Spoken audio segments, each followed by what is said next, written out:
Alrighty, good morning, Power Hitters. Happy Tuesday. This is our weekly 10 a.m. team training. Every Tuesday, we like to provide some valuable information and training to help us better sell and be engaged in our solar business. So today, we're very fortunate to have Spencer from EnPhase with us. But before we get rolling, like always, we just like to share a success story, a win. Maybe you got a referral, a lead, an ambassador, something that went well for you. How did you get it and how did it make you feel? So Anthony Bonilla, I'm going to pick on you. All right. What, I got one. yeah. Haven't fully closed this deal, but it's a family member, Ishmael, who I introduced solar over a year ago already, December of 2019. And I kept following up, and then finally Jonathan and I spoke to him again on a Zoom last week, and we're just trying to figure a few things out so he could go solar. But yeah, kept following up for a whole year with him. So don't ever stop doing that. Yep. Good job, Anthony. Yeah, congrats, man. Follow-up is important. I got lots of people right now. Last year, they said, hey, we'll wait until next year. Now they're like, we're ready. So I always say this game gets easier as the years go on. For sure. Jonathan, I got a quick win. Yeah. Yeah. So I pulled back off of Facebook a few years ago for kind of obvious reasons, but because of Powur, I re-engaged and try to keep it very down the road middle. I show pictures of my kids having a good time. I do the Jonathan Brunasso method of just being super just right down the middle when you post on things. So that's I learned it from the best. But I posted a picture of one of my installers sent me a picture of the install. It was beautiful. I think some of you guys saw it, but it's beautiful sun setting. I mean, the camera that he used must have been expensive. But anyway, I posted it, said, here's an installation, a picture that my installer sent from one of my installs. By the way, 26% tax credit extended through the end of the year. If you're interested in zero down solar, holla at your boy. And I got 2 leads off of that from people that on my friends list, and closed one of them yesterday. Nice. So super stoked on that. And in fact, after I closed the deal with him, his wife wasn't there. He's like, oh, no, it's all good. And then when he went to talk to her, she was like, oh, I think it's like her best friend was paying like $110 a month and they have a huge house. We just got to do our due diligence, Jared. I know you're my boy and you hooked me up. But so over the weekend, he did his due diligence and I followed up with him. I did a presentation on Friday, followed up with him yesterday. And he called me. He's like, yep, we talked to them. It wasn't 110, it was 118. That was for the first year. Then it goes up to 156. And then if they don't do their tax credit, it went up to where I was at. It was half the size of a system. And so I just, I knew going in there, I was very confident. One of the things I did, because it was a friend, I made sure that price per watt was just under $4. Because I'm hooking them up. I'm going to get referrals from them. The last thing from someone I know from a friends list, would I want to go out there, sell them? They do some research and I'm, gouging them on price. So, but because of that, I was confident. He saw that, saw the hookup, and now I'm going to get referrals because of that. So it's about playing the long game, not trying to hit a home run in one single. It's about stringing together a bunch of base hits and doubles. So anyway, Nice. That's my win. Congrats, Jarrett. Social Thanks. media is, I think, where all business is happening these days, honestly. So, That's why you got to keep it neutral. yep. Yep, right on. Well, awesome stuff, guys. We'll keep this rolling. Like I mentioned, Spencer is from EnPhase. He's been a valuable asset to Powur. He's done trainings, and EnPhase is my favorite go-to inverter. Just like Paul Leone, we sell EnPhase on every deal for a few different reasons that he'll discuss. And so think of some questions that you'd like to ask, and we'll try to be educated on inverter and EnPhase. So with that, Spencer, thank you so much for joining us today. Awesome, Jonathan. Well, thanks for having me. Thanks for taking the time. yourself and for your team to be here. I know you've been really active on most of the trainings that I've given for the larger community. So, and you've asked great questions. So, overall, EnPhase is really grateful for the partnership we have with Powur. You've got a different business model, a different engine that really empowers individuals to make a difference and at the same time create their own level of freedom and independence. And so we really respect that vision. We think it's got a lot of tailwind behind it and are really excited to see where the Powur um, the world of Powur, where it goes, how it expands and grows over the next few years and beyond. So that being said, a quick background on myself. I am a total home energy nerd. I've been in solar about 15 years, and I did sell in the home, both for my own company for about 5 years, which I did whole home energy upgrades, and for two different well-regarded solar companies in San Diego. I had a really high close ratio, partly because I kind of had been in it for so long and had also had a lot of like a strong background in what I was selling, but also just because I cared so much and I tried to always do right by the customer and work hard for the customer and listen to them and solve their problems. And so today we're here really to kind of dive into some really cool things that I haven't had a chance to go over with the larger community. A lot to cover. That being said, I'm not going to go through the whole kind of EnPhase, here's who we are, here's the background. If you don't know, there's some really good trainings that are already saved about that. It talks about the kind of basic stuff. So this is going to be a little bit of an advanced training. But it's special for you guys. And that's partly because, Jonathan's basically, the go-to guy in Powur. And, you've chosen the right organization to align with. So I want to make sure to really support his network and his team. So here's what we're going to talk about. We're going to talk about a new marketing launch. Before it was just kind of a sneak preview. Now it's actually live, and there's going to be a lot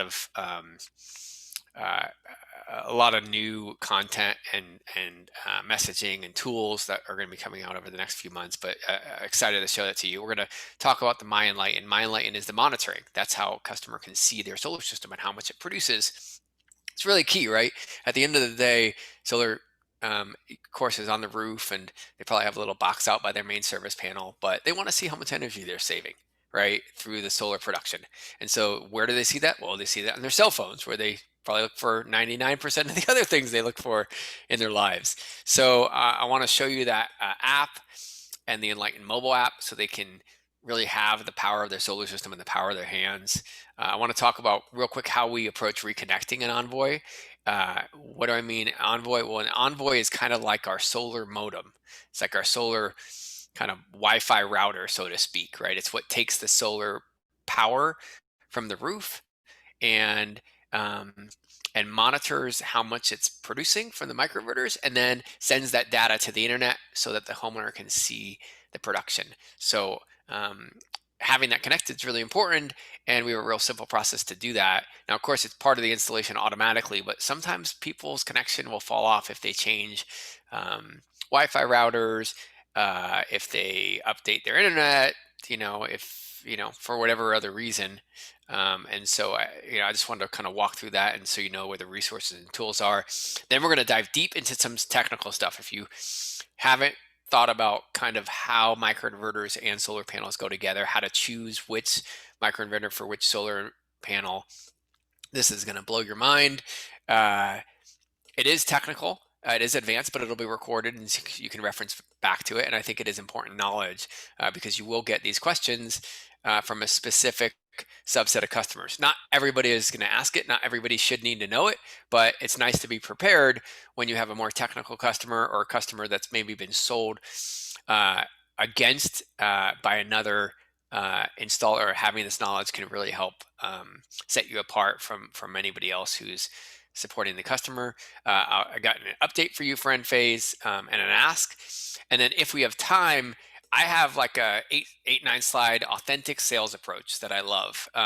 It's kind of everything that I think about when I engage with the customer. and had me, you know, up to 70% close ratio with the people I engaged with. So I'm open to share that today, answer questions about that or anything about EnPhase overall. And without any further ado, let's just dive in. So it used to be a sneak peek. Now it's actually live. So I'm going to show you our new website. If you look, there's a lot here about kind of the details and a lot of content. But if you just click this little Meet EnPhase button right here, it goes into kind of a simplified website. Wow, Meet EnPhase, EnPhase Solar, EnPhase Storage. And this website is designed to be a sales tool. I've heard of people already just kind of saying, hey, let me talk to you about how microinverters work and who EnPhase is. And so as you scroll down, you can kind of find the messaging that'll help your story. Well, the main difference with EnPhase is there's not one single microinverter. There's actually many microinverters which maximize the performance of each and minimize system failure if something was to break. So you can see that right here under each solar panel has its own unique individual microinverter. Each one of those maximizes the output. In our storage solution, we also have individual microinverters, and that translates to a beautiful app that's all connected where you can see everything happening in real time. This gives a little background on the company, right? We got 30 million microinverters shipped, tons of patents, 8 million hours of testing internally. And so that's the kind of the Meet EnPhase page. I'll walk you through the EnPhase Solar page, which has some more details about our solar inverters. Talks about the safety of the product. Talks about how waterproof it is. It's got this amazing kind of graphic where you see the water splashing off it like an iPhone or something. This special NEMA 6 rating is means that you have to dunk the product underwater for like 30 minutes and pull it out and make sure it still works.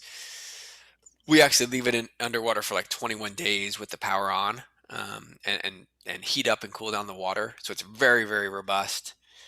FEMA's recommended us. It talks about how we're the only inverter company to have our own ASICs lab. So we create the chip that's the brains of the computer of the microinverter. We create that in-house and have it manufactured. And then, you know, it gives you another shot of the app on this page. It talks about how it's easy to add on with our systems, right? And you can see the graphics are just really consumer focused. We've focused as a technology company to really move towards a consumer facing brand, a brand that speaks to customers, a brand that makes them excited about what they're getting. This talks about burst mode. Burst modes are very, very cool technology that allows microinverters that are let's just say, when it's early in the morning and there's not enough power to turn everything on, it actually stores the energy a little bit and then bursts it out so you get the maximum amount of power. Talks about our 25-year guarantee warranty. And there's a whole page on storage. I'm not going to take all the time on this page because we haven't launched storage yet with you guys, but we're excited to do that soon. But I just want to kind of give you a sense. This is live right now. You can go to this website. You can use it with your customers. I encourage you to do so. Very, very powerful messaging, visuals, and there'll be a lot more tools and trainings around this into the future. The next thing I want to talk about today is My Enlighten. And so My Enlighten, I'm just going to go ahead and log into one of my systems here. This is my old company. Let's see here. Let's just choose like this one maybe. This is the advanced view. Let me go to the standard view. So this is what the homeowner is going to see when they log in. And so it's important to kind of understand, hey, here's the view. Actually, let's go to the new view. Here's the view that a homeowner is going to see when they look at their solar system on the internet. It's going to show how much energy was produced. It's going to show how much energy, this is how much energy was produced yesterday. Oh, sorry, today so far. This is yesterday. and this is a year ago. So that's like the kind of dashboard here. It shows the Envoy, which is the communication device, that's normal. It shows how many microinverters are connected. It shows that, yes, the system is normal and the Wi-Fi is on. This is the status page. The next page is energy. Energy will actually show production over time. So you can see by day, by week, by month, and by year. And you can compare this year to last year, which is sometimes helpful in terms of, let's see here. Let's just look right here at this year to last year. You can see, is there a major drop off this year compared to last year, right? Because, let's see, that's December, here's January. Because over time, sometimes things can maybe a panel can get dirty, maybe they degrade over time, so you can compare all that right here. You can look at the array view. The array view will always show each individual microinverter. I know this one gets a little shade from this chimney here. So it'll show each individual microinverter and how much it's produced so far by the year, by the month, by the day. And that's the basic overview for Enlighten. So it's at least good for you guys to have a moment to see that. I will also show you that you can look at Enlighten Mobile, which has a very similar and clean interface as well. This is just looking at on the cell phone. There's a little bit less visibility if you go to Enlighten Mobile, but the summary here is that I really do encourage you to download, encourage your customers to download this Enlighten Mobile app, right? They can do it from the App Store. Oops. They can do it from Google Play. We have Android and iPhone. And there's a really nice intro video here that I have a link to that you can give to them when their system's commissioned that will show them, kind of walk them through the app, how it works, what they see. Right? It kind of shows the app and how it all functions, how it all works together. There's some features here that are, kind of a more advanced view that you get when you get a battery as well. But in general, it still will show all the data, all the input, and it's very, very kind of informative for a customer as they first start to use their system. The next thing I want to talk about today. Hey, Spencer, real quick. Yeah, go for it. Just two questions here. I believe in the settings, you can turn on notifications for the consumer. So like if the system's not working, in the menu, in the settings, you're able to get a notification. Is that? Yeah. So if you go up here to the right side toolbar, under these three lines, there's a settings drop down. You can click settings. It actually is under account. And under account, if you scroll down here, actually, you know what? I'm signed in as me on his account, so I can't really see.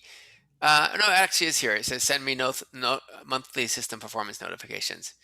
Notify me about system production or service related issues. Okay. So you can select that, have the homeowner select that if they want to get notified if there's an issue with the system. Awesome. And then one other question, and we'd love to get that YouTube video, by the way. We'll share that with the team to make sure our consumers get that. But one other question is, is there any consumption visibility? Is it kind of that story with the device, if it fits inside of the MPU, or what can you say on consumption monitoring? Yeah, it certainly is a value add to the customer for two reasons. One is it helps them see how their usage is now compared to where it was when you designed the system, right? One of the common kind of calls that people will get are calls for, hey, you told me the system would eliminate my electricity bill, and now I still have a little bit of a bill. And what often happens when people go solar is they use more energy. That's why I really encourage people always to design big systems. Going a little big on a system although a customer can say, oh, well, are you trying to sell me something bigger? The truth is it's actually in their best interest. And so you should really feel confident about that.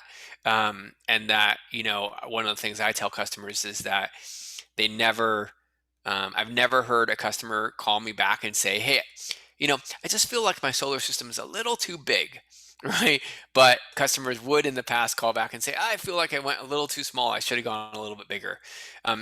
So having that consumption monitor helps us see exactly, hey, you used a little bit more energy, about 20% more than you had the year before. So consumption monitors use something called CTs. They're called current transformers. They're little rings that measure the amount of current going through the electrical lines into customers' homes. And our historic CTs are a little bulky. We're actually coming out with 2 new forms of CTs, and I think until we do that, Powur is not going to make it standard. That being said, there may be a process where you can say, if somebody really, really wants consumption monitoring, where you could say, can you take a picture of the main service panel and maybe send that to ops and they can verify that? What I would say is anytime somebody's getting a main panel upgrade, the consumption monitoring will always fit because the new panels have a lot more space in them. And so that might be something, a strategy that makes sense. But for now, it's not available on every system, although that's something I'm going to be working with operations on closely to get rolled out as soon as possible. Great questions. Great, thanks. Thanks for stopping me if questions come through, because I'm not like looking at that screen. So Sure. I appreciate it. So again, you're going to get this slide presentation. We'll have a link to the video that I talked about in terms of how the monitoring works. The next thing I want to talk to you about is connecting the Envoy. And like I said, this is the solar modem. One of the things that's really unique about our system is we recently, and this was I think about 6 months ago, updated our whole software platform so that instead of it being some complicated installer process, we modeled the Nest, and we modeled the Google Home, and we modeled the Amazon Alexa and any other smart home device to make reconnecting very, very simple. And so we made that connection easy. I'll show you in a second. Cell cards only last for 5 years. And having that Wi-Fi as a backup communication is really, really important, because if the cell card plan expires in 5 years, which is very, very common, that's how it works with our system and SolarEdge as well. What's going to happen is you're going to have a ton of Envoys in the field that aren't communicating, where people don't have monitoring. That being said, because our Wi-Fi is duplicative, meaning that every system, whether you get Wi-Fi or cell modem, always comes with Wi-Fi standard. Even if the cell card stops working in 5 years, it's as simple as just connecting this Envoy to the internet through this simple process, and they'll have monitoring. So why I share this is partly for competition. SolarEdge doesn't have this. You have to either choose cellular or Wi-Fi. And so if a system has cellular at year 5, Powur's either going to have to roll a truck or the customer's going to have to pay more money for an upgrade. Our system is duplicative. So just like with our microinverters, where there's no single point of failure, you have this second backup communication protocol. To see the reconnection process, this is just a picture of the app. It's very simple. Somebody goes out to the device, just like they click like pairing mode with a Alexa Echo. They click the button. They log into it, right, with the through their Wi-Fi on their phone, right? From there, they're basically choosing their own home network. They're typing in their password, and boom, they're connected. They can do this remotely, and there's a couple videos here too that I think they're about 3-4 minute videos that just walk somebody through exactly how to do that. So those are a few things I wanted to highlight. Now we're going to get into the nitty gritty here. And we're going to talk about IQ7s versus IQ7 Pluses. These are the 2 microinverters that you guys primarily sell with your solar systems, and they're different. How are they different? Well, the IQ7 doesn't have as high of a power output as the IQ7 Plus. Now, you might say, okay, well, isn't the IQ7 Plus better? And we're going to get there, but not necessarily. See, an IQ7 has a benefit of actually having less amount of amperage that goes back to the main service panel. What that means to you and your customers is you can put more IQ7s on a system. What that means to the customer is you can put more IQ7s on a system that exists without having to upgrade the main service panel. So often you can get more IQ7s than you can IQ7 Pluses on an existing main service panel. Now you may say, well, what if the solar power panel produces more energy than the IQ7 can support? Well, then we get something which is called clipping. And clipping means that a little bit of the solar production at peak time of day will be lost. What the tolerance amount is of that is going to be part of what this training is all about. But the general summary is that clipping is usually not as bad as you think. In this case, we're looking at a 215. You can see that the overall gains in the ramp up and ramp down is much more significant than any clipping. And so some people say, well, if I have a low output microinverter, why would I get a higher output panel? It doesn't make any sense. I don't want to lose the energy. Well, what's happening is when you get a higher output panel, everything's moving up, all of your shoulders during the times where it's less than full peak output, which is usually only a couple hours a day. All of that moves up, and this total area under the curve is what you save in terms of energy costs. Not to mention the fact that over time panels degrade, so they output a little bit less. Not to mention the fact that in the wintertime when solar's lower in the sky, the solar is going to produce less, right? And so whenever you're under this threshold, you're getting more energy when you put on a larger panel, even if the microinverter doesn't produce as much. So the summary is that the gains from the ramp up and the ramp down are more important than a little bit of loss at the very, very peak power. Now, what are we talking about, a little bit of loss? Well, this is our modeling tool that actually is from the Department of Energy, National Renewable Energy Laboratory, that has taken a scenario where you're in Los Angeles, which is one of the highest solar outputs, 180 degrees, so you're facing pure south, 25 degrees tilt. This is basically one of the best scenarios, right? One of the best orientations, locations for solar production. And you see we have a 350 watt module on an IQ7, which only produces 250 watts maximum. Now you may say, wow, that's a lot, that's 100 watts. But our calculations show that on the whole year, you only lose a total, in worst case scenario, of 2%. 2%. That doesn't seem too bad, but the math doesn't really make sense to me yet. So I'm going to walk you through this math. It didn't make sense to me either. When I first saw that number, I was like, how could we put a 350 on a 250 and get good output? And the summary of that story is that it's not producing 350, even though the panel says 350 most of the time. So we're going to do some back of the envelope math on that exact scenario. A 350 watt panel has a maximum output of only 250 watts because of the IQ7. Wow, that seems like a lot of clipping. Well, let's see. What's the max output of a 350 watt panel? Well, believe it or not, a 350 watt panel only produces 328 watts because 350 watts is what's called STC. STC stands for standard test conditions. Standard test conditions is laboratory test conditions. They have a panel with a huge light that's shining right on it with no obstruction, perfect angle, that produces 350. It's called a flash test. In the real world, the rating is actually closer to 328. Okay, so now we know that a 350 watt LG is producing closer to 328 watts. So what's the actual max clipping? Well, it'd be 328 watts minus 250 watts, which is 78 watts. So that's the maximum potential clipping of this panel based on its outputs. Okay, now let's zoom in a little bit more. Is it clipping 78 watts all the time when it clips? No. Over the period the inverter clips, the amount varies. In fact, when it starts clipping, it only clips 1 watt, right? So it's not actually really clipping over the entire time 78 watts. It's more like I said, worst case scenario, let's say on average it's clipping about 50 watts when it clips. Okay, so like I said, this is back of the envelope math. This is for you to wrap your head around. Wow, how could it only be 2% even when you put a 350 on a 250? So when it clips, how many hours a day on average does it clip? Well, it clips 50 watts when it clips. Let's say worst case scenario, 2 full hours. So here we get into some technical solar math. Hang with me. This is being recorded. You can watch this again if you need to.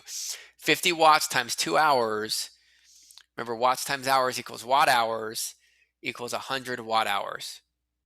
Okay. So if it clips 100 watt hours a day, how many watt hours does it clip? I'm sorry, how many days a year does it clip? Well, we said worst case scenario, let's say it clips all 4 months of summer, 120 full days.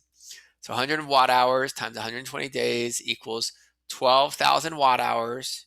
But we don't measure electricity in watt hours. We measure it in kilowatt hours, which is 1,000 watt hours. So we're going to divide 12,000 watt hours by 1,000. It clips in a year, on average, 12 kilowatt hours. That's what a 350 on a 250 would clip. Okay, so let's figure out, well, in general, how much does a 350 produce in a year? If it clips 12, what percentage is that of total production? So we're gonna do a little more back of the envelope math. If it clips 350, if it produces 350 watts, and we just do some back of the envelope math and say it produces for 5.5 peak sun hours at this maximum number, that would be almost 2,000 watt hours. It produces so a 350 watt panel will produce about 2 kilowatt hours per day times 300 days a year, because there's some cloudy days and rainy days. Not too many in Los Angeles, but regardless. This means a 350 watt panel produces 600 kilowatt hours of production a year. So this panel will produce 600 a year. On the IQ7, it'll clip 12. 12 divided by 600 equals 2%. So I know this is a little heady, but for some people, just saying 2%, take my word for it, isn't enough. For me, it wasn't, right? So I had to think through, okay, how often is it clipping? How bad is it clipping? And what you see here is it's just not clipping that much for that often. Now, that being said, this is the worst case scenario. Imagine it's facing west. If it's facing west, the clipping is probably 0.5 percentage point. Imagine there's a little bit of soiling on the solar panel, right? A little bit of dirt gets on it. Well, you're probably down less than 1% in all those scenarios. Imagine it's not in Los Angeles, it's in, Northern California or, in Utah. Your clipping could be a lot lower, although Utah actually has pretty good production because of its altitude. So the IQ7 Plus would be the next panel up that you could go to if you choose. Right? The IQ7 Plus at a 350 will have 0% essential clipping. Now the IQ7 Plus only still produces maximum of 295 watts, but because of that reduction and the amount of time it clips, it's almost never going to clip. There's probably actually a 0.01 or 0.001 on this at some point, but whatever. We don't need to get into those details. The general story is if you go to an IQ7 Plus, you're going to have virtually no clipping all the way up to like a 370, even a 380, you're still going to be less than 1%. So the IQ7 Plus is a great option, but the IQ7 Plus has a drawback. It means that you can get less IQ7 Pluses on a main service panel than you can get IQ7s. IQ7s on every 20 amp breaker, you can get 16. IQ7 Pluses on every 20 amp breaker, you can get only 13. So let's take a scenario in San Diego. I know we have a lot of main service panels that are 100 amp maximum and they're above a gas meter. In San Diego, if you have that scenario and you want to upgrade the main service panel, SDG&E will make you trench to upgrade that main service panel. So the homeowner is stuck with 100 amps effectively. So in that case, what would you do? What's better for the customer? Do you want to give them only 13 IQ7 Pluses with no clipping? Sure, that looks nice, no clipping. The problem is if you gave them 16 IQ7s with maybe 2% clipping, those extra 3 panels would actually produce 20% more energy for them. So sometimes, and leading with the IQ7 is a better opportunity because it either gives them more energy in their main service panel or it gives them more space on their main service panel for future add-ons or upgrades, right? If you use every ounce of their main service panel and they want to add an electric vehicle and get 4 more panels, there's going to be a lot better of a chance they're going to be able to do that with IQ7s. And because the worst case scenario clipping is only 2% and most often closer to 1%, we we think that 350 on an IQ7 is a great solution. Now, if you get to 360, 370, now you're getting up into 3-4% clipping. We do recommend going to the IQ7 Plus when you get to that size. But if you were in this scenario where you were limited on the main service panel and you disclose it to the homeowner, hey, you're going to get about 4% clipping, but we're going to be able to get 20% more energy on your roof. Is that something that you're comfortable with? Then that still could be a great strategy, even with 370. Okay, good. So I know I just kind of ran through some really deep technical stuff. Like I said, this is an advanced training. There's other more simple trainings and basic trainings that are available on the recorded trainings. But I want to stop here, see if you have questions, thoughts. We include a nice chart here so you can see for different main service examples how many of each type of microinverter you can get on those main service configurations. So this is going to be a good reference tool to keep if you're trying to think about whether or not a homeowner needs a main service upgrade. Yeah, this is exactly what I was going to ask. Is there a general rule of thumb? It looks like IQ7s you can get up to 31 without having to have a 200 amp, or IQ7 pluses you can only do up to like maybe 25. Would that kind of be the general? Yeah, I mean, if there's it depends on what the Right. comparison is, right? So we're really looking at let's just look here, kind of this.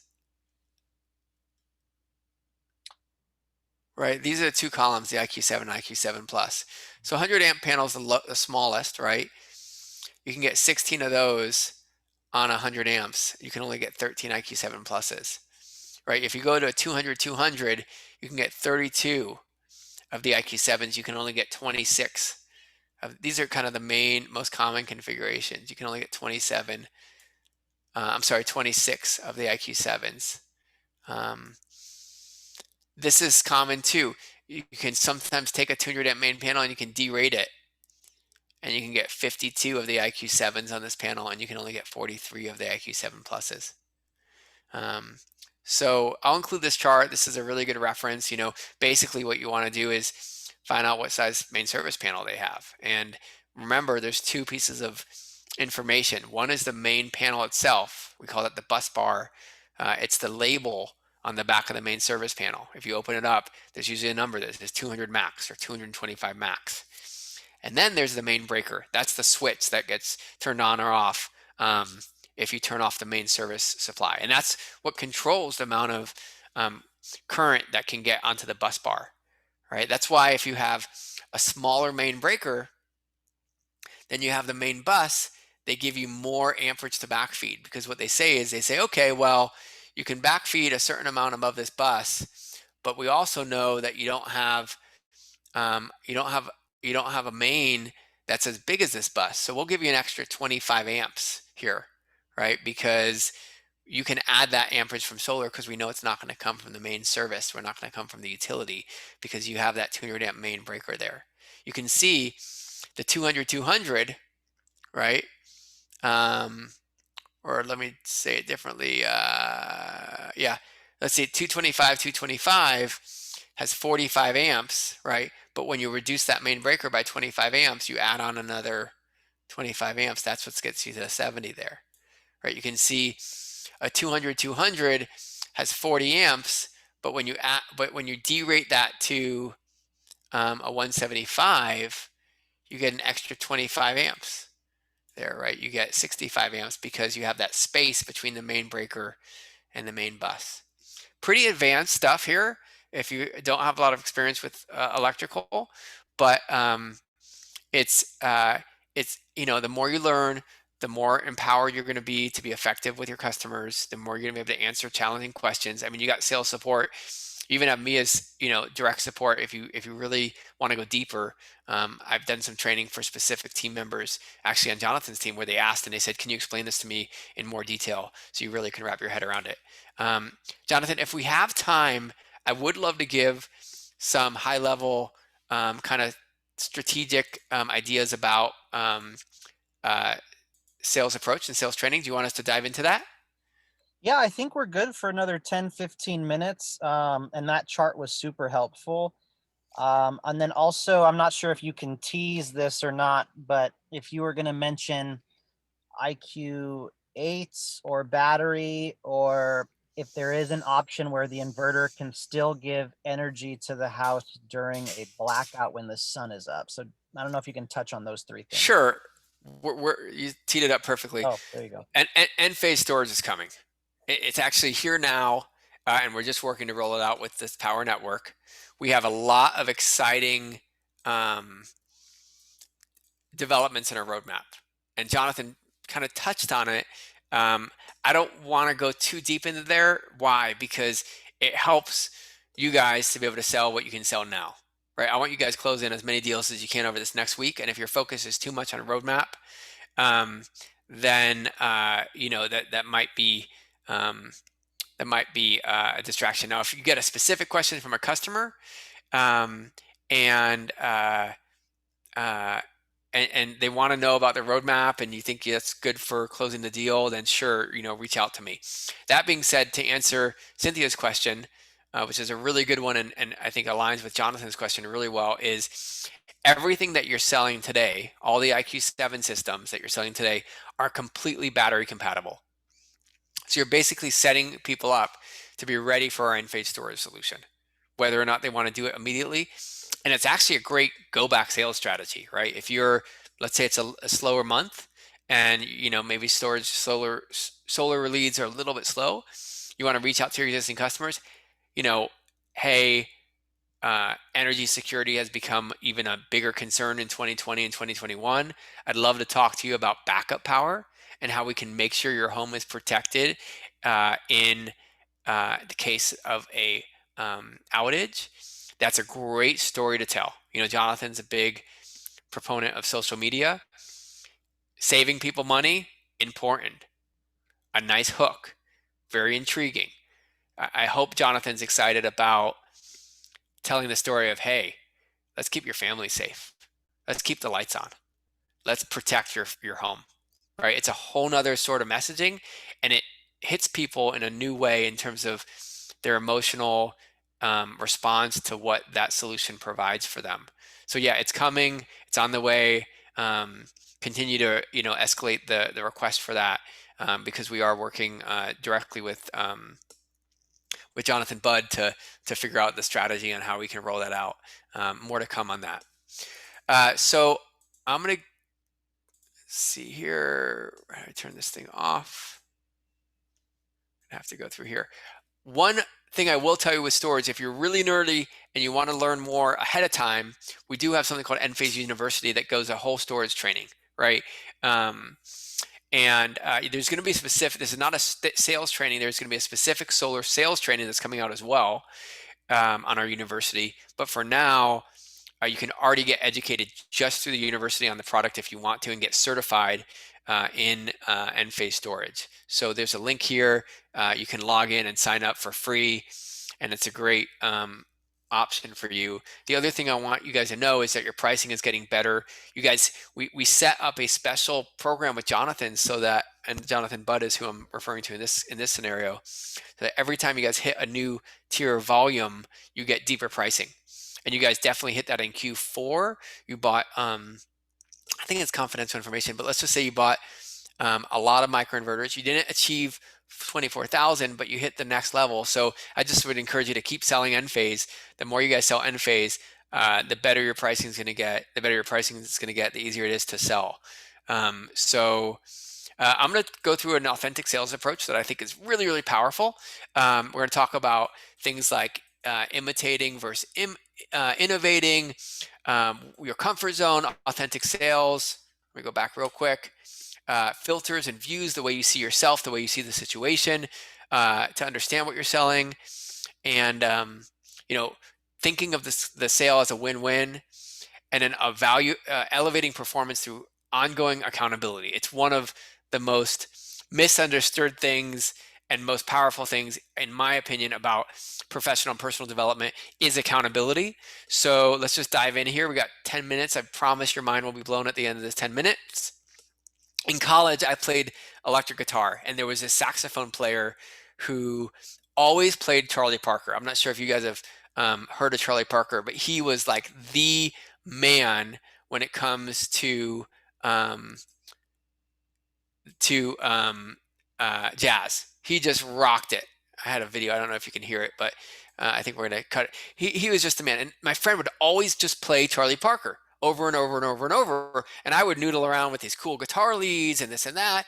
And I asked him, I said, why don't you come up with your own stuff? Why don't you do your own thing? And he said, imitate and then innovate. So he was a proponent of learning the language from the best, learning the strategy from the best musician in the industry, and to start where you are, which is to learn and use tools and mine the resources that are all around you. And once you get to a certain level, you will be able to innovate and do your own thing. But you got a great leader in this organization, jmbrunasso, who has demonstrated what's possible in terms of sales results.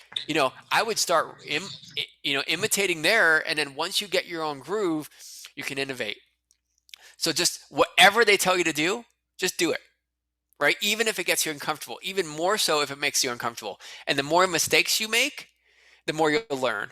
If you make mistakes and keep going, you're going to be a master. There's no way around it. All masters make a ton of mistakes. So, the way I look at it is you got your comfort zone right here, and this is what you're capable of. This is what you're able to do. This is the level that you're able to sell at. This is the type of sales you're able to convert, right? If you stay inside of your comfort zone, you're going to stay at this level. But then you got your growth zone. Your growth zone is doing things you've never done before, asking questions you've never asked before, taking advice from Jonathan and guidance from Jonathan that you might not feel comfortable doing. If you do that and you continue to play in this growth zone, what will happen? What will happen is that'll become your new comfort zone, and you'll become better.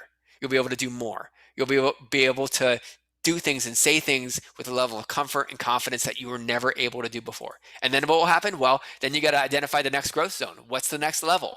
How many deals would it take to get to the whole next level in terms of my own personal income, right? What would that feel like for my family, for my, what impact would that make in my, location for the inside of this organization? And that's your new growth zone. And then you go after it, you do the things, you take the actions that there would be to take inside of that new growth zone. It's going to be uncomfortable. You do it anyways. What happens? Boom, your comfort zone gets bigger. Now you're more of a rock star. You're able to do more. People are asking you for questions. They're asking you for advice, right? And that goes on and on. So my coaching for you is get uncomfortable, do things you've never done before, make the phone calls you might be avoiding just because you don't know how you're going to handle those, and learn, make mistakes. You're going to see learning is a constant theme in terms of this kind of quick down and dirty sales training for you guys. So let's talk about inauthentic sales. Look, we all have a level of inauthenticity. We all want to close the deal. We all want to make money. We all kind of sometimes see the dollar sign and just want to go for it and grab it, right? And, we all want to look good, right? We want to be the one who comes out ahead, and we want to look good for ourselves and others. We always want to know the answers, right? When somebody asks us a question, we want to pretend like we know what we're talking about 100% of the time, even if we don't. And we always want to close the deal. These are fine. There's nothing wrong with any of these. But here's what I say we miss out on when we only can look good. We miss out on being ourselves. If we have to look good for the customer every time they ask a question that we don't know, right? Then we miss out on just being like, okay, hey, I made a mistake here. Thanks for pointing that out. Let me correct that and get that to you, right? We miss out on being real and really listening. If we come up with an answer to a question that's different than what they asked, right, then we're not listening. One of the best answers to a question that you don't know is, I don't know. Great question. I don't know. Let me go find out. I'll get back to you tomorrow, right? We want to close the deal for sure. Absolutely. But if you try to close too hard without answering the questions, you guys all know it's going to come across icky, right? And the customer is going to be turned off, right? You got to focus on being there for your customer. Do it for them, right? The more you do it for them, the more it'll come back to you. It's very natural, right? It's just about customer service. What do we want to avoid? Well, we always want to avoid looking bad. We want to avoid looking stupid. We want to avoid losing the deal. But if we avoid looking bad too much, we miss the opportunity to build trust. I'll tell you, some of the best relationships with customers is when I made a mistake. They said, "Hey, is this the da da da da? Is this the right number?" If I avoid saying, "Hey, you know what? That actually I could that probably might not be accurate. Let me double check," and then they find out another way that it actually isn't accurate, I miss the opportunity to build trust. If I just own it and say, "Oh, that wasn't the right number. Let me fix that. Thank you for bringing it to my attention." Boom, they can count on you. They know that you're willing to take responsibility, right? Same thing with kind of knowing the answers, right? You don't want to look stupid. Well, it actually creates more credibility if you say, "Let me get that answer for you by tomorrow." You go get the answer and you give them the answer 24 hours later or 2 hours later. In that case, that builds a ton of trust. And at the end of the day, if you are avoiding losing the deal, then what you can miss out on is selling a win-win project, a project that's good for them and good for you. There's nothing like a win-win project, right? And I think if you can really kind of notice when some of these things are running the show, right? Just kind of be aware of them and focus more on, okay, how do I be myself? How do I be real? How do I really listen? How do I be there for the customer? At the end of the day, you're going to become an incredibly successful sales professional. We only have 4 minutes. Does anybody, I usually like people to kind of chime in and offer any perspective on any of this. Does anybody ever see a time where maybe one of these things that we want or want to avoid can trip us up on a deal? Anybody have an example? We can move on. I know we're almost at time. Yeah, feel free to type it or jump off mute. I remember one of my first deals. I got stuck, 6 years ago when they said, "Well, what happens if the baseball lands on the?" I didn't know how to answer it. I tried to make it up. It was horrible, and they didn't buy. So I absolutely relate to what you're saying. Brilliant. It's a great example, right? And you kind of wonder if you would have answered like, "Hey, I don't really know. It's a great question. Let me ask one of my team members, technical team members, and get back to you." It's just a different energy to the customer, right? And that authenticity comes through. Any other comments or thoughts? Or anybody want to share? My name is Lorenzo. But when it comes to engineering questions, I always just say engineers.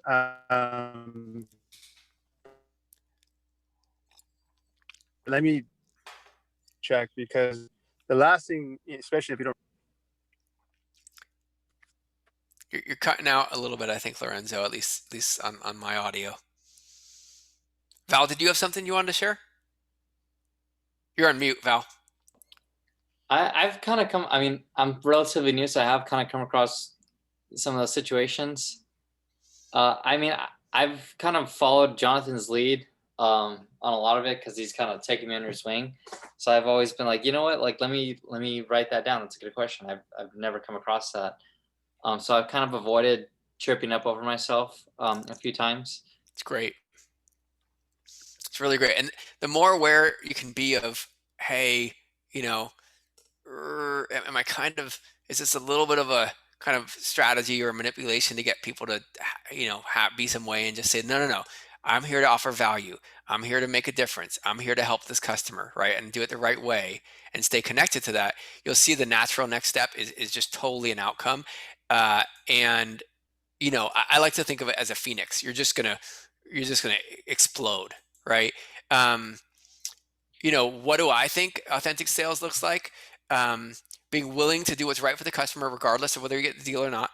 Sometimes if it's not right for them, say they have a $60 energy bill, fine, let them go.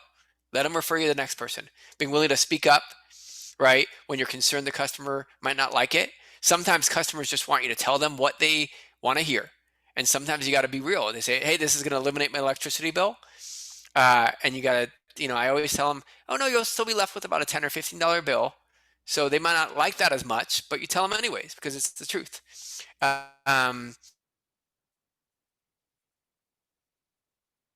Or you feel like you're weak in, study it, learn it, ask the question, right? And be willing to do the work to support your customers, right? Don't use these tricks to close more deals, right? Just be authentic, be willing to trust that the right clients will choose to work with you because it's in their best interest to do so, because you're here to offer value. It's so much better than faking it. It's so much better, right? You just work hard, right? When you work hard, it comes across.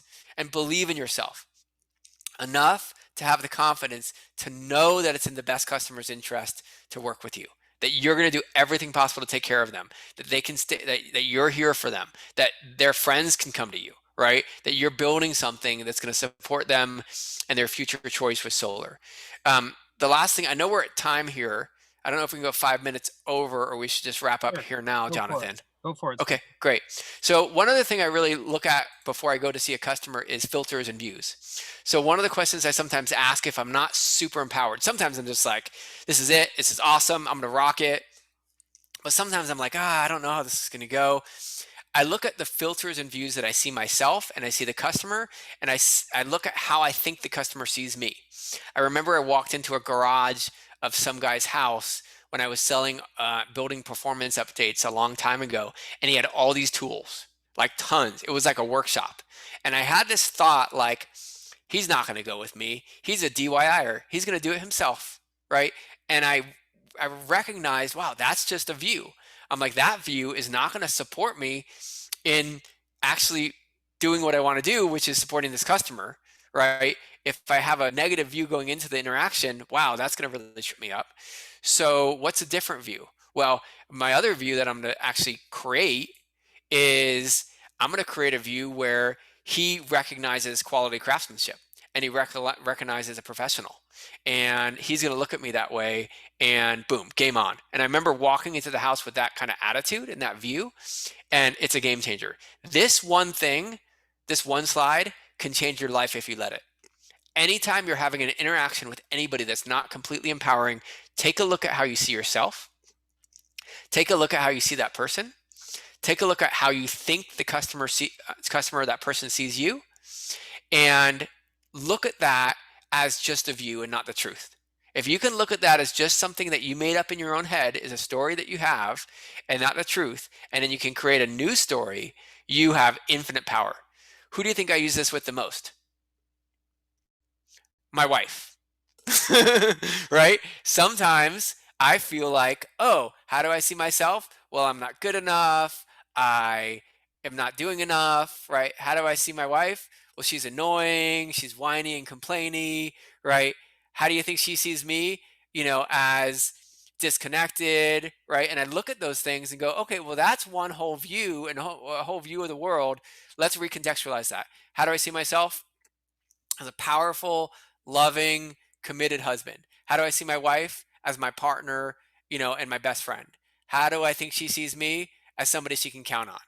If I recontextualize that before I go into that interaction with my wife, it's like, it just works. I don't even need to try. It's like, oh, it's just all right there. I know who she is. I know who I am. And we get tripped up because shit comes up, and then we kind of get all kind of messed up in terms of how we think about ourselves and others. If you use this for your customer interactions, you will rock. I guarantee if you do this work before you go into a customer's home and you create a powerful view of how you see yourself, how you see them, and how you think they see you, it will just rock the world. The last thing I just remind you to keep in front of you is that when a customer signs a contract, it's not just about you getting the deal. They win.